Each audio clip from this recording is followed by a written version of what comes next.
Hello दोस्तों, उम्मीद करती हूँ कि आपको मेरी नई कहानी पसंद आएगी। यदि आपको मेरी कहानी पसंद आती है तो प्लीज़ वीडियो को लाइक करें, शेयर करें और कमेंट करें।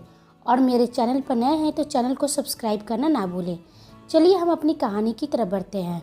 देखो मरियम, मुझे पता है कि आश्रम के लोग वैदेही के बारे में कुछ छुपा रहे हैं, इसलिए तुम्हारे पास आया हूँ। तुम हम दोनों की दोस्त हो, लेकिन वैदेही के तुम ज़्यादा नज़दीक थे। प्लीज़ बताओ। मैं वैदेही से कई दिनों से कांटेक्ट करने की कोशिश कर रहा हूँ, लेकिन उससे मेरी बात नहीं हो पा रही है। क्या हुआ है उसके साथ? मेरा नाम अक्षय है। मैं, वैदेही और मरियम तीनों एक ही अनाथ आश्रम में थे। जब मुझे पहली बार आश्रम लेकर आया गया तो दिखने में मैं बहुत गंदा और मोटा था। तब मेरी उम्र 8 साल की थी। तभी वहाँ पर मेरी सबसे पहली दोस्त वैदेही बनी। आश्रम बहुत अच्छा था। हमें कभी भी वहाँ पर अपने माता पिता की कमी महसूस नहीं होती थी। आश्रम में सब कुछ की व्यवस्था थी। धीरे धीरे समय गुजरा और हम बड़े होने लगे। मैं अपने आश्रम में सबसे होशियार बच्चा था। 12वीं के एग्ज़ाम में टॉप किया था और मैं न्यूज़ रिपोर्टर बनना चाहता था। इसलिए मुझे मास मीडिया की पढ़ाई के लिए आश्रम से दूर भेज दिया गया। मेरे जाने से वैदेही जितनी दुखी थी उससे ज़्यादा वो खुश थी। पहली बार कोई बच्चा आश्रम से दूर जा रहा था। हमारी बातें अक्सर फ़ोन पर होती थी। मैं 3 साल बाद आश्रम लौट रहा था। बहुत खुश था कि वैदेही मुझे न्यूज़ रिपोर्टर के रूप में देखकर खुश हो जाएगी। और आश्रम के लिए एक सरप्राइज भी था। वैदेही को तो बताया था, आज सामने से भी मिलवाऊंगा, मेरी गर्लफ्रेंड संगीता से, जो मेरे साथ ही मेरे कॉलेज में थी। हम आश्रम पहुंचते हैं। वहाँ सभी मुझे देखकर खुश हो जाते हैं। अरे, हम सभी तुम्हें टीवी पर देखते हैं। और यह कौन है बेटा? मदर मैरी ने पूछा। मदर, ये मेरी फ्रेंड संगीता है। हम दोनों साथ में ही रिपोर्टिंग करते हैं। फादर नहीं दिखाई दे रहे हैं, वह अंदर है, किसी के साथ उनकी ज़रूरी मीटिंग है, मदर ने कहा। और वैदेही, वो कहाँ है? उसे मैंने कई बार फ़ोन किया पर मेरा फ़ोन ही नहीं उठाती है। वैदेही के नाम सुनते ही मदर चुप हो गई। मदर मैरी ने मुझसे कहा, अक्षय चलो, फादर तुम्हारा इंतज़ार कर रहे होंगे। अक्षय, यह हमारे आश्रम के नए फादर हैं। फादर ने मुझसे कहा, आओ अक्षय, तुम्हें इस तरह से देखकर बहुत गर्व महसूस कर रहा हूँ। तुम्हारा रूम रेडी है, तुम आराम करो, शाम में फिर मिलते हैं तुमसे, मुझे थोड़ा ज़रूरी काम है। मेरी मदर से मैंने फिर से पूछा, वैदेही कहाँ है? पूरा आश्रम देख लिया पर वो मुझे कहीं दिखाई नहीं दे रही है। स्टाफ ने आकर कहा कि आप दोनों के लिए रूम रेडी है, जाओ बच्चों आराम करो, मदर मैरी ने मुझसे कहा। संगीता बोली, तुमने कई बार पूछा लेकिन कोई वैदेही के बारे में कुछ बता क्यों नहीं रहा है? और तुम्हारी एक और फ्रेंड थी ना, मरियम? हाँ, मुझे याद आया। हाँ, मुझे मरियम भी कहीं नहीं दिखाई दे रही है। आखिर ये दोनों है कहाँ? हम दोनों कमरे में आ गए, लेकिन मुझे बार बार वैदेही और मरियम की चिंता सता रही थी। शाम हो गई। फादर ने हमें डिनर पे इनवाइट किया और मैंने फिर वैदेही और मरियम के बारे में पूछा। उन्होंने कहा, मरियम की 6 महीने पहले ही शादी हुई है और अब वो अपने ससुराल में रहती है। और वैदेही, वो कहाँ है? हमें नहीं पता है। यहाँ तक आश्रम में भी किसी को नहीं पता है। गलत संगत में पड़ गई थी। आश्रम के सारे नियम कानून तोड़कर अपनी मर्जी चलाने लग गई थी। अपनी बुरी आदतों का लत यहाँ की बच्चियों को भी सिखा रही थी। बहुत समझाया लेकिन उसने तो जैसे हमें कुछ समझ ही नहीं रखा है। एक दिन हम सबको छोड़कर जाने लगी। हमने उसे बहुत रोका लेकिन वो चली गई। उसके बाद उसने कभी यहाँ कदम नहीं रखा। मैंने फिर से पूछा, और आश्रम के ओल्ड फादर, वो कहाँ हैं? अक्षय, तुम अपनी स्टडी पर ध्यान दे रहे थे, तुम्हें डिस्टर्ब नहीं करना चाह रहे थे। उनका 1 साल पहले ही डेथ हो गया, मदर ने कहा। यह सुनकर मुझे बहुत दुख पहुंचा, लेकिन वैदेही के बारे में जो सुना वह मुझे बेचैन कर रहा था। हम अपने कमरे में सोने आ गए। संगीता मेरे साथ में ही थी। रात के 12 बज गए थे। मुझे पसीने आने लगे। मुझे ऐसा लग रहा था कि जैसे मेरे दिमाग में कोई फिल्म का क्लिप चल रहा हो। एक लड़की जिसे कुछ लोग बहुत बुरी तरह से मार रहे हैं, वो भाग रही है, लेकिन वह लोग उसे उसके बाल को पकड़ के एक रूम के अंदर लेकर गए और वहाँ की उसकी चीखें मेरे कान को दर्द से भर रही थी। कुछ पल बाद उसकी चीखें बंद हो गई और मैं घबराकर उठ गया। संगीता की भी नींद खुल गई। क्या हो गया अक्षय, तुम इतना घबराए हुए क्यों हो? संगीता, मैंने बहुत ही बुरा सपना देखा। एक लड़की जिसे कुछ लोग बहुत बुरी तरह से मार रहे थे। पता नहीं कौन थी वो, मैं उसका चेहरा तक नहीं देख पाया। संगीता बोली, तुम ज़्यादा ही सोच रहे हो, सपना ही तो था, सो जाओ, कल सुबह हमें जाना भी तो है। संगीता फिर से सो गई, लेकिन मेरी नींद उड़ गई थी। मैं उठकर लॉन में आ गया सिगरेट पीने के लिए। तभी देखा कि फादर के रूम की लाइट जल रही थी। टाइम देखा तो 2 बज रहे थे, लेकिन मैंने ज़्यादा कुछ सोचना ठीक नहीं समझा। सुबह हो गई और हम जाने के लिए निकल ही रहे थे कि मदर मैरी आ गई। आते रहना अक्षय। अच्छा मदर, मरियम का एड्रेस मुझे मिल सकता है? जाते जाते उससे भी मिल लेता। एड्रेस तो फादर के पास ही होगा और वो अर्ली मॉर्निंग ही कहीं किसी काम से बाहर चले गए हैं। मैंने हैरानी जताई। कल रात 2 बजे तक तो जाग रहे थे, फिर अचानक? यह अचानक नहीं है, उनकी सारी शेड्यूल पहले से ही फिक्स रहती है। उनकी बातें सुनकर मेरे दिमाग में कुछ खटक गया। नए फादर का आना, मदर मैरी की बातें अजीब करना, मुझे पहली बार इतने बुरे सपने आना, मरियम का एड्रेस न देना, सभी चीज़ें कुछ इशारा कर रही थी। मैंने कहा ठीक है, आज मैं यहीं रुक जाता हूँ, फादर से मिलकर ही चला जाऊँगा। लेकिन फादर तो कल आएंगे। कोई बात नहीं, कल तक रुक जाता हूँ। यह सुनते ही मदर मैरी के चेहरे पर सिकन साफ झलक पड़ी। मैंने आश्रम का जांच पड़ताल शुरू कर दिया। संगीता ने वहाँ के बच्चों से बात करना शुरू किया। मदर मैरी मुझ पर नजरें रखी हुई थी। संगीता बोली, अक्षय तुम बेवजह ही शक कर रहे हो। यहाँ पर मुझे कुछ भी अजीब नहीं लग रहा है। हो सकता है कि तुम इतने साल बाद लौट रहे हो तो यहाँ पर सब कुछ बदला बदला लग रहा हो, इसलिए तुम्हें अजीब लग रहा हो। मैंने उसकी बातों पर सहमति जताई। रात हो गई और हम फिर सोने चले गए। फिर मैं घबरा कर उठ गया। क्या हुआ अक्षय, तुम्हें फिर से इतने पसीने क्यों आ रहे हैं? फिर वही सपना संगीता, बिल्कुल वैसा ही जैसा कल देखा था, और आज मैंने उसका चेहरा भी देखा है। कौन थी वो? संगीता, वो वैद ही है। क्या बोल रहे हो अक्षय? वो तुम्हें इस तरह से क्यों दिखाई दे रही है? संगीता, ये सपने मुझे यूं ही नहीं आ रहे हैं। ये सारे राज मुझे मरियम से ही पता चल सकता है, लेकिन मरियम है कहाँ? मुझे तो डर लग रहा है अक्षय, यह सब हो क्या रहा है। संगीता घबराकर बोली, अब जो भी है मैं सच पता करके रहूंगा। सुबह हो गई तभी एक स्टाफ हमारे कमरे में आया। मैंने उससे पूछा, फादर आ गए हैं क्या? और तुम यहाँ कब से काम कर रहे हो? 6 महीने से सर, जब से वैदेही मैम गायब है। तुम्हारा मतलब क्या है? वैदेही आश्रम से गायब है? लेकिन फादर तो कह रहे थे। सर मेरी बात सुनिए, मुझे इस बारे में कुछ भी नहीं पता है। सर प्लीज़, किसी को पता नहीं चलना चाहिए, वरना ये लोग मुझे मार देंगे। यही बताने के लिए बहाने से आपके कमरे में आया हूँ। यह मरियम मैम का एड्रेस है। उन्होंने कहा था कि जब आप आओगे तो मैं आपको ये दे दूँ। मैं कल से ही कोशिश कर रहा हूँ, और यहाँ पर हर कोई आप पर नज़र रखा हुआ है। संभल कर सर, आपको फादर ने बुलाया है। मैं रेडी होकर फादर के पास जाता हूँ। फादर ने कहा, सॉरी सन, तुम्हें वेट करना पड़ा। मरियम का एड्रेस हम नहीं दे सकते हैं। उसने मना किया था किसी को उसका एड्रेस देने से। मैं भी अनजान बनकर बोला, समझ सकता हूँ फादर, यह आश्रम की सेफ्टी का सवाल है। हम आश्रम से निकलकर सीधे मरियम के बताए हुए एड्रेस पर चले गए। वहाँ जाकर देखा तो एक छोटा सा घर था। नॉक किया तो मरियम ने दरवाज़ा खोला। मुझे देखकर वो खुश हो गई। मैंने पूछा, कैसी हो मरियम, तुमने शादी कर लिया और बताया भी नहीं? उसने कहा, सब कुछ इतनी जल्दी हुआ कि तुम्हें बताने का टाइम ही नहीं मिला। इससे मिलो, यह संगीता है। मरियम ने कहा, हाँ जानती हूँ, तुमने एक बार फ़ोन पर बताया था। कुछ देर बात करने के बाद मैंने पूछा, और वैदेही कहाँ है? आश्रम में सब उसके बारे में उल्टा सीधा बात कर रहे हैं। सच क्या है? मरियम ने कहा, आश्रम के लोग झूठ बोल रहे हैं। उन्हें पता है कि वैदेही कहाँ है और उसके साथ क्या हुआ है। मतलब क्या है? साफ साफ और पूरी बात बताओ मरियम। मरियम ने कहा, याद है अक्षय, जब तुम्हारी लास्ट टाइम वैदेही से बात हुई थी? हाँ, उसके बाद से ही तो मेरी वैदेही से बात नहीं हो पाई है। जब तुमने उसे बताया कि तुम संगीता से प्यार करते हो और उससे ही शादी करने वाले हो, यह सुनकर वैदेही टूट गई थी। वो तुमसे बहुत प्यार करती थी। उसे ऐसा लगने लगा कि संगीता की वजह से ही तुम उससे दूर चले गए हो, इसलिए वो संगीता जैसा बनना चाहती थी। चेहरे पर मेकअप करती, छोटे कपड़े तक पहनना शुरू कर दिए, खुद को ऐसे प्रिटेंड करती कि वो संगीता से ज़्यादा सुंदर है, और अकेले में खूब रोती भी थी।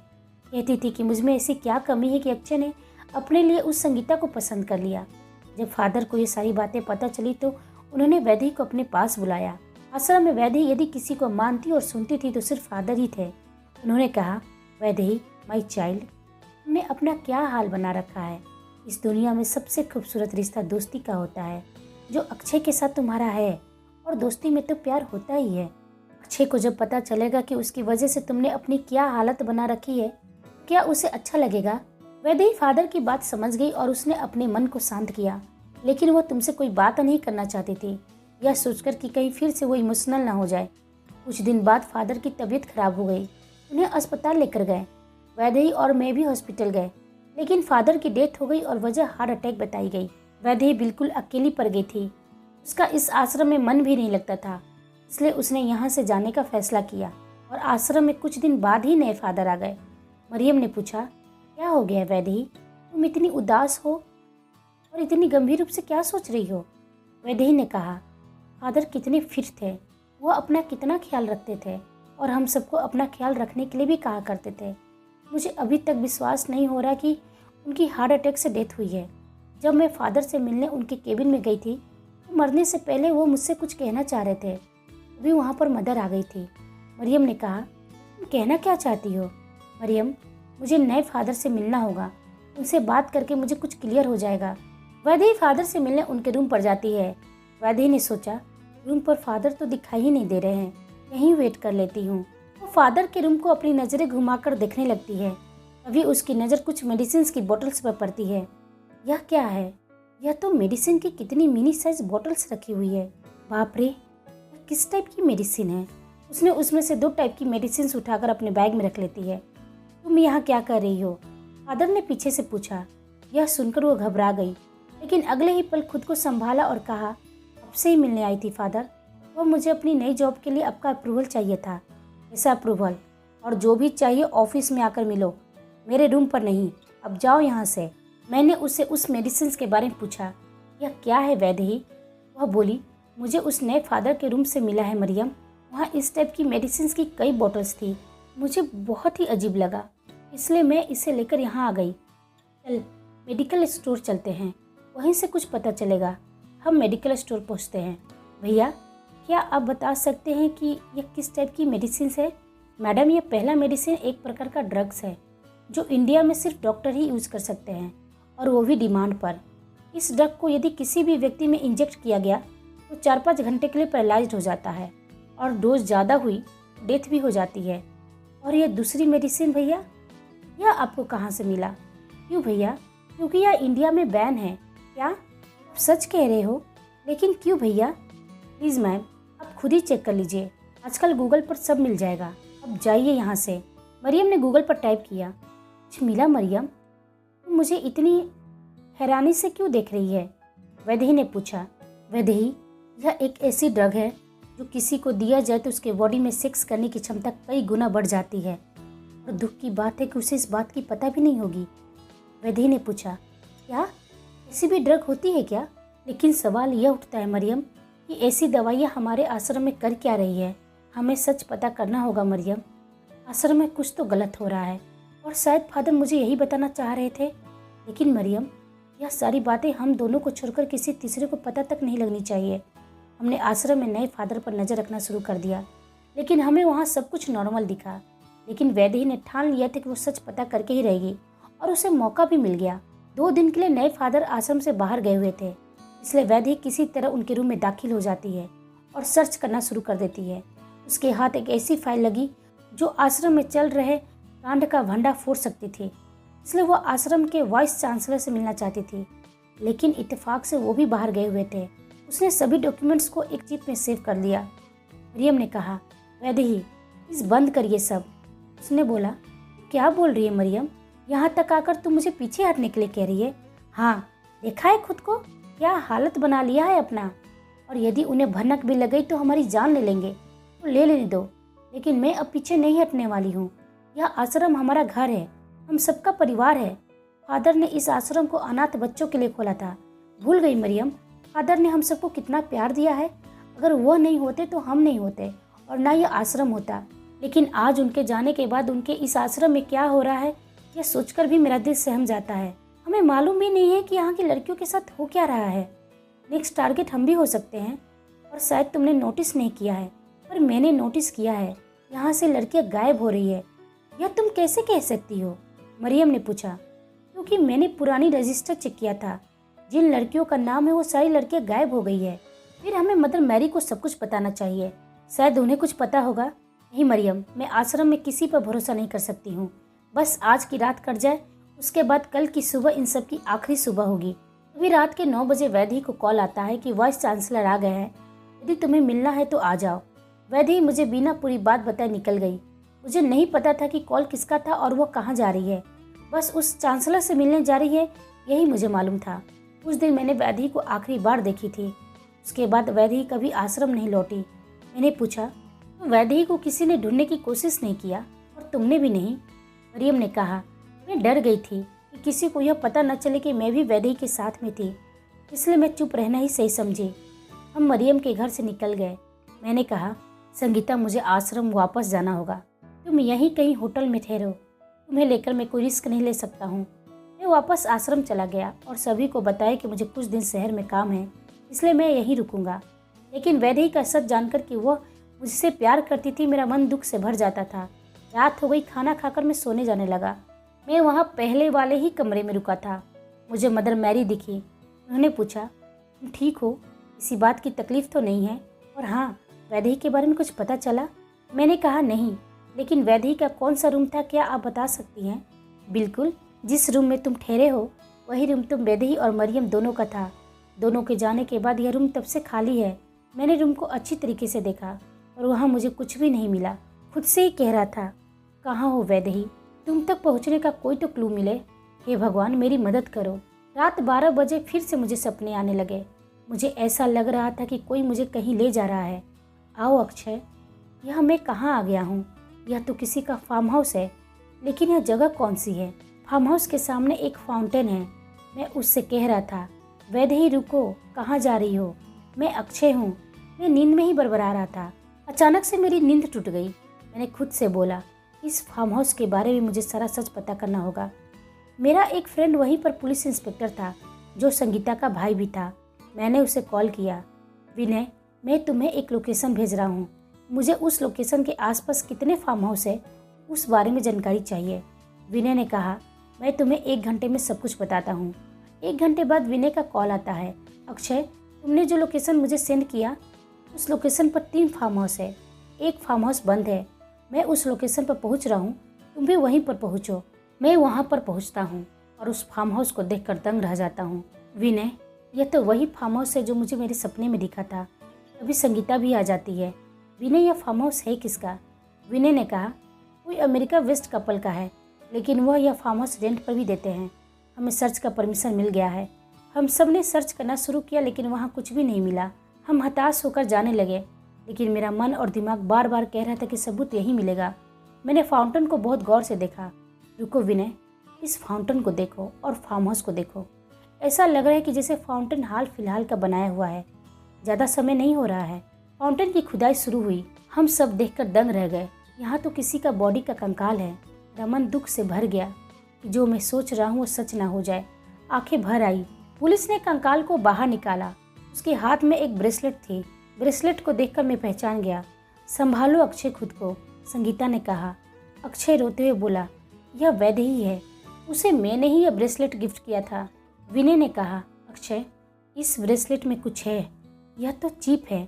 हमने चिप को चेक किया और आश्रम की सारी सच्चाई हमारे सामने थी। आश्रम के फादर को अरेस्ट कर लिया गया और साथ में आश्रम के वाइस चांसलर को भी। पुलिस इंट्रोगेशन में फादर ने बताया, वैदेही को हमने ही फ़ोन करके फार्म हाउस बुलाया था, क्योंकि मेरे रूम से 2 मेडिसिन का बोतल गायब हुआ था।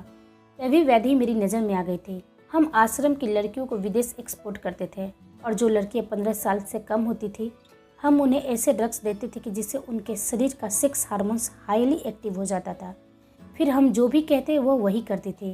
एक्सपोर्ट करने से पहले हम लड़कियों को पहले ड्रग्स देकर पैरालाइज्ड करते थे। इससे हमारा काम आसान हो जाता था। लेकिन पुराने फादर ने हमें रंगे हाथ पकड़ लिया, इसलिए हमें उन्हें मारना पड़ा। लेकिन वैदेही दिमाग की तेज थी और वह वाइस चांसलर से मिलकर हम सबको एक्सपोज करना चाह रही थी, इसलिए हमारे लिए उसे भी मारना ज़रूरी हो गया था। लेकिन आश्रम में हम उसका कुछ नहीं बिगाड़ सकते थे, इसलिए उसे रात में फ़ोन करके फार्म हाउस बुलाते हैं। जब वो फार्म हाउस पहुँचती है तो वाइस चांसलर से वैदेही ने कहा, सर, मैं आपको कुछ बताना चाहती हूँ। बोलो वैदेही, क्या बताना है? सर, आश्रम में लड़कियों के साथ गलत हो रहा है। उन्हें ऐसी ड्रग्स दिए जा रहे हैं जो हमारे देश में इलीगल है और इस फाइल में उन सब के बारे में पूरी जानकारी है। सर, इसमें बहुत बड़े बड़े लोग शामिल हैं, यहाँ तक कि पुलिस और मीडिया भी। इसलिए मैं सीधे सारी बात बताने के लिए आपके पास आ गई हूँ। मुझे मालूम है सर, आप आश्रम के किसी बच्चों के साथ कुछ भी गलत नहीं होने देंगे। यह आश्रम हम सबका परिवार है। वाइस चांसलर ने कहा, बिल्कुल सही किया तुमने, लेकिन तुम्हें इतना बड़ा रिस्क नहीं लेना चाहिए था। वाकई तुम बहुत समझदार हो और बेवकूफ़ भी। वैदेही ने पूछा, मतलब क्या है आपका सर? काश तुम्हें डॉक्यूमेंट्स पूरा पढ़ लिया होता तो यहाँ आने की गलती नहीं करते और हम तुम्हें अब जिंदा छोड़कर कोई गलती नहीं करेंगे। वैदेही ने कहा, क्या इन सब में आप भी शामिल हो? आश्रम में हमें सहारा देने के नाम पर हमारा सौदा करने वालों को भगवान कभी माफ़ नहीं करेगा। इतना घिनौना काम करते हुए आप लोगों को शर्म नहीं आती है? मुझे मालूम है कि मैं अब नहीं जिंदा बचूंगी, लेकिन कोई ज़रूर होगा जो तुम सबको तुम्हारे किए की सज़ा देगा। और एक बात, मदर को पता है कि मैं यहीं पर हूँ। उन्होंने ही मुझे कॉल करके बुलाया था। तभी वैदेही के सिर पर कोई पीछे से वार करता है। उसे देखकर उसकी आंखें फटी की फटी रह जाती है। वे लोग बुरी तरह से वैदेही को मारते हैं और फिर उसे दफना कर वहीं पर फाउंटेन बना देते हैं। अक्षय गुस्से में पूछता है, बताओ कौन था वो? फादर ने कहा, वह कोई और नहीं, आश्रम की मदर मैरी थी। सभी लोग नाम सुनकर दंग रह जाते हैं। मदर मैरी को भी अरेस्ट कर लिया जाता है। संगीता अक्षय से कहती है, अक्षय अब तो सब कुछ ठीक हो गया, वैदेही को न्याय मिल गया, लेकिन तुम यहाँ क्यों बैठे हो? अक्षय कहता है, बचपन में मैं और वैदेही अक्सर यहीं आकर बैठा करते थे। मालूम है संगीता, जब वैदेही की मौत हुई थी तब रात के 12 बज रहे थे, इसलिए मुझे रात को 12 बजे ही सपने आते थे। वैदेही दिल की बहुत अच्छी थी। वो हमेशा खुद से पहले दूसरे के बारे में सोचा करती थी। वो जहाँ भी होगी खुश रहे, बस मैं यही दुआ करता हूँ। आप सबको मेरी कहानी सुनने के लिए धन्यवाद।